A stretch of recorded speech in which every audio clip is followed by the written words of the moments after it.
Hey, what's up YouTube? This is O-Gauge Greg. I recently had a couple of friends ask me about the custom coal loads that I've done in my O-Gauge hoppers, and a few asked me to show them how to do it. So I figured the best way to do it would be just to make a video and show what I do. It's a very simple process, utilizing the original plastic load that comes in the hopper and adding on a realistic coal load. This is in no way a new technique. I actually learned to do this from watching Rich Batista's Black Diamond Railway DVDs. He did a similar process.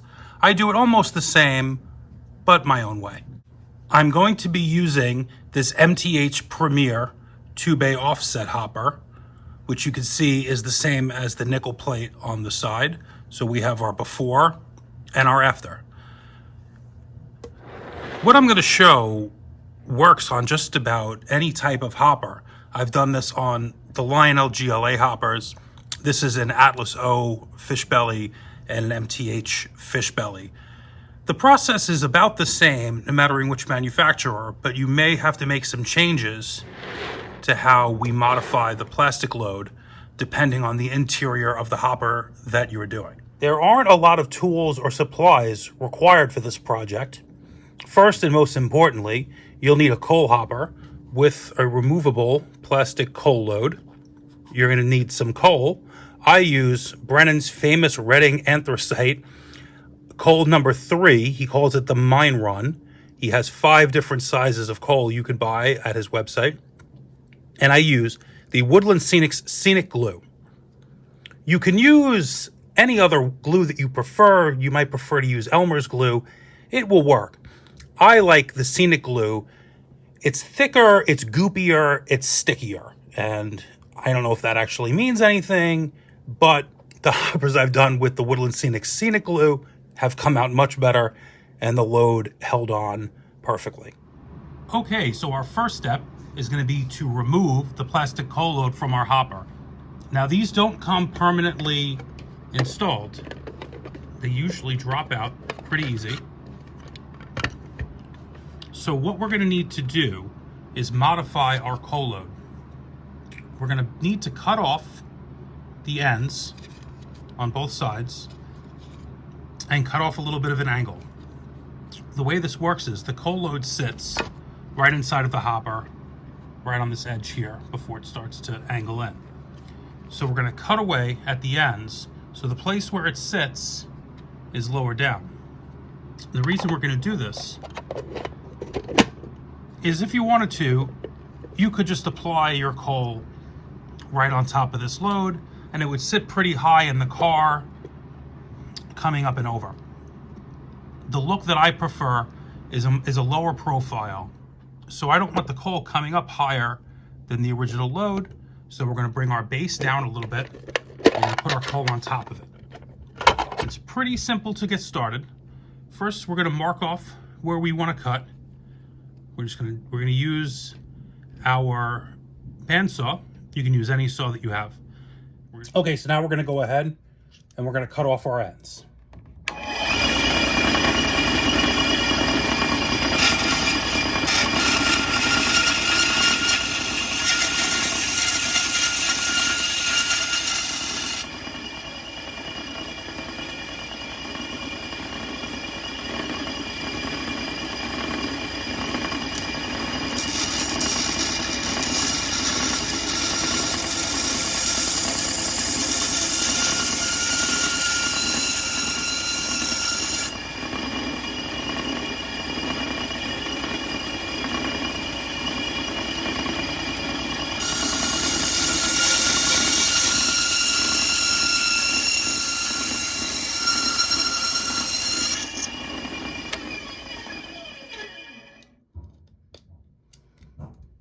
So now we've lost our end piece.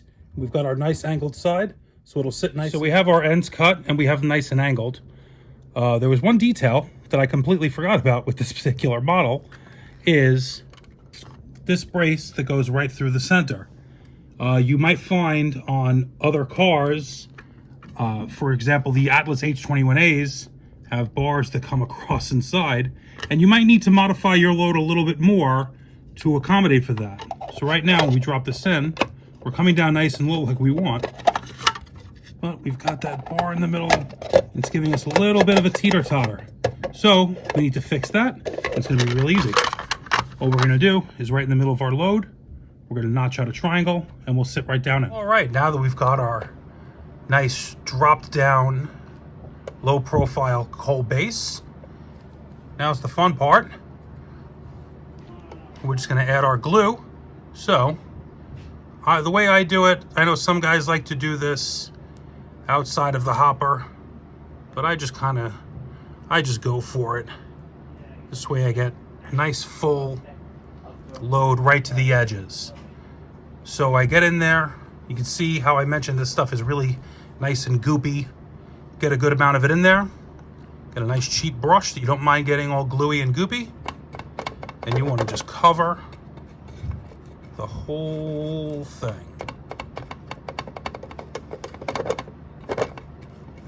Don't worry that it's rattling around, because once we get our coal and we get a little bit of glue in there, this thing isn't going to go anywhere.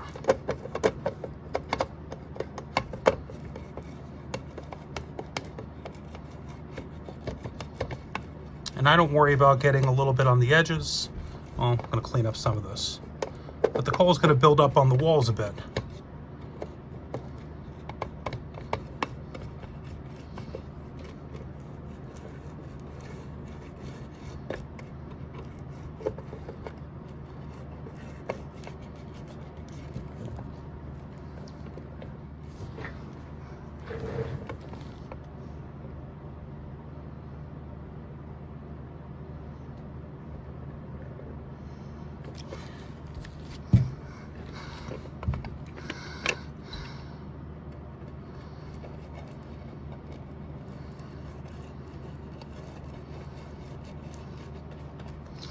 I'm gonna edit this part out, but okay. But I'm gonna So I'm sorry, I missed that. What'd you use as a base there? I just went right in with this Okay. the scenic glue. I like this stuff because it's very goopy, it's very sticky, it's very thick. It's much better than Elmer's glue.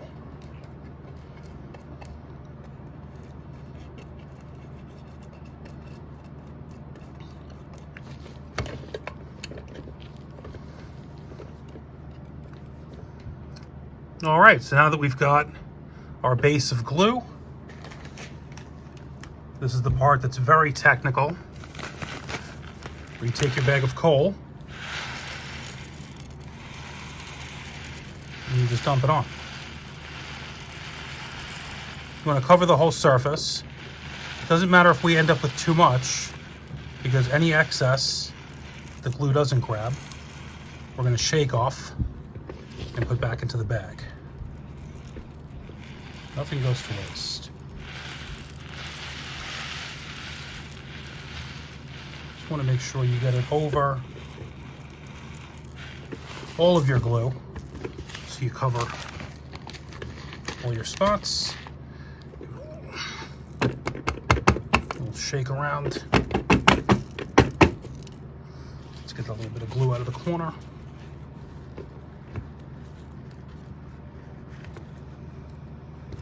This stuff dries pretty clear, so if you have a little bit of extra goopy glue, you're okay. And now the least fun part of this project, we play the waiting game until the glue has set. Okay, so by now our glue should be dry and we should be able to pour out our excess coal. Let's do it onto a piece of paper.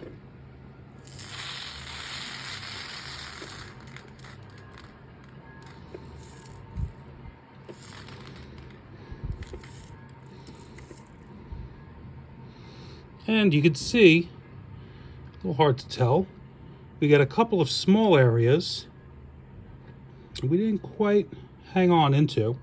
So you can just take a little bit more glue.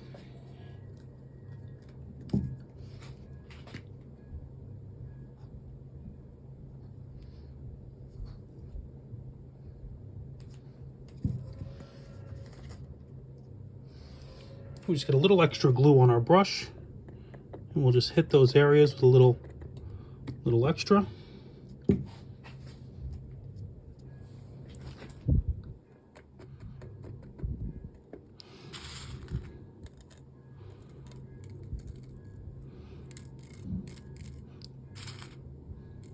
Sprinkle a little in. We'll have a little excess to shake off again. But there we go. And what's great is, even if you have some small areas that you didn't cover, you still have that black base behind it, so it won't really be noticeable.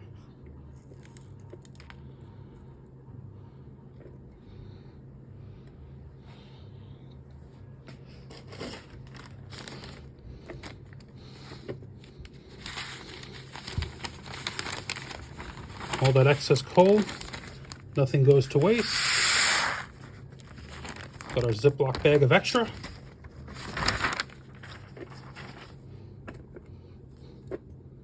And that's it. All right, so here we are back on the layout. The gang's all here. And our newly finished coal load is a perfect match with the ones we've done before. If you liked this video, hopefully you'll give it a try yourself and you'll have the same fun results. I have a lot more project videos planned to come out, so please make sure to subscribe to the channel, give the video a like, and let me know in the comments what you think. I know this isn't the only way to do coal hoppers, but it's the way I do it. Let us know how you like to do things. We'll be back soon with more content. Thanks for watching.